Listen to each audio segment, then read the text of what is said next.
Hello everybody, my name is Ali with ARA Heating and Air Conditioning here in Irvine, California. I'm sure everybody gets flyers in the mail regarding the service and maintenance of your heating system and air conditioning system, and it's definitely recommended to have the unit serviced twice a year, once for heating, once for air conditioning.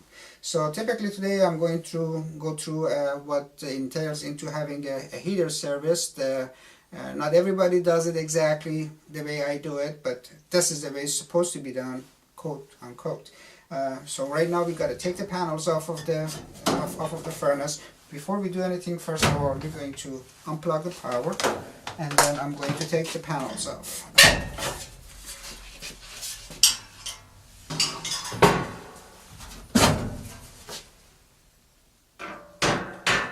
As you may already know, here on your parts of your furnace you have a blower motor that takes the air from the house, takes it through the system, either heats it or cools it and puts it back in. Since we are servicing the heater, we're going to concentrate on the heating section and not the air conditioning system. So we're going to take all that components apart, clean it, put it back together, check your heater box, make sure there is no cracks. Cracks mean carbon monoxide in the house, and it doesn't create a very safe environment. Actually, a heat exchanger that is cracked will put carbon monoxide. It's fatal to kids. On adults, it will make them nauseous or give them diarrhea, or could be fatal also for adults if they have any kind of health problems, because even though the amount of carbon monoxide it puts in there is minute comparing to say a car, but it still can be fatal.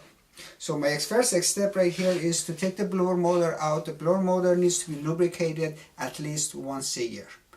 So I'm going to go start taking the blower motor out. In order to take that out, in here we have to take this control box out here that has got controls behind it and a control board. Take that apart so I can slide the motor out.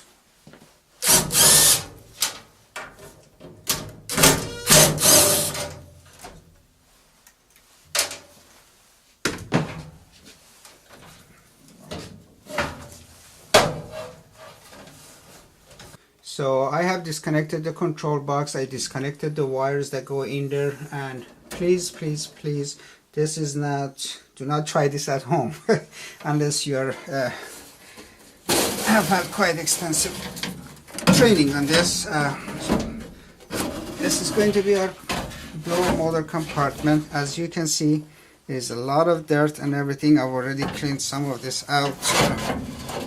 Getting some of this dirt out. It needs to be cleaned up with a vacuum and a brush and towel to the best of our ability, because some of this stuff is actually, this is the stuff that is bypassing the filter, and it's getting into the air, back into the air that you are breathing. So as you can see on here, the motor has got two oiling ports, and this is the only way the motor can be properly lubricated. This is easily acceptable, but if the whole housing is not taken out, you cannot get to the second port to properly lubricate this motor. This motor has to, when you spin it, it has to spin very easily by hand. So I'm going to go ahead and take these ports out. These are plastic. They might take me a few minutes to take them out. I have to take them out easy so they don't break. Okay, so I've already taken out the one on the inside out. I'm taking the second one out. Then we're basically going to stand the motor out. There is a special oil which is actually a 1030 weight oil, and this motor needs to be lubricated 4 to 5 drops of oil every year. Again, I bend the end of this is a special oiler to get to the inside part of the motor in order to lubricate it. So once the motor is lubricated, we're going to replace, not replace it, but reinsert the hole covers back on. A lot of the new products actually have motors that are permanently sealed and not oilable. But an older system that has the oil ports on it, you definitely have to be oiled every year. That will prolong the life of the motor.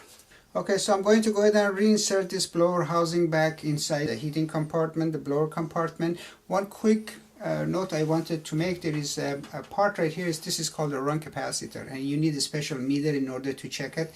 Sometimes, as a troubleshooting technique, sometimes you hear your motor humming. It says, but it does not want to turn.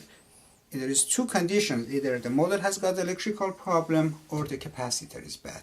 So you actually need a meter to check the capacitor, and if the capacitor is good, then the motor has got electrical problem. As a good check, and again, I don't recommend anybody doing it at home. If the motor is humming, if somebody was to reach in there from the other side, which is more open, and kind of give it a little bit of help, and it starts going, usually the capacitor is bad. So I'm going to go ahead and reinsert this motor.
Next, I'm going to go ahead and connect the motor wires back up.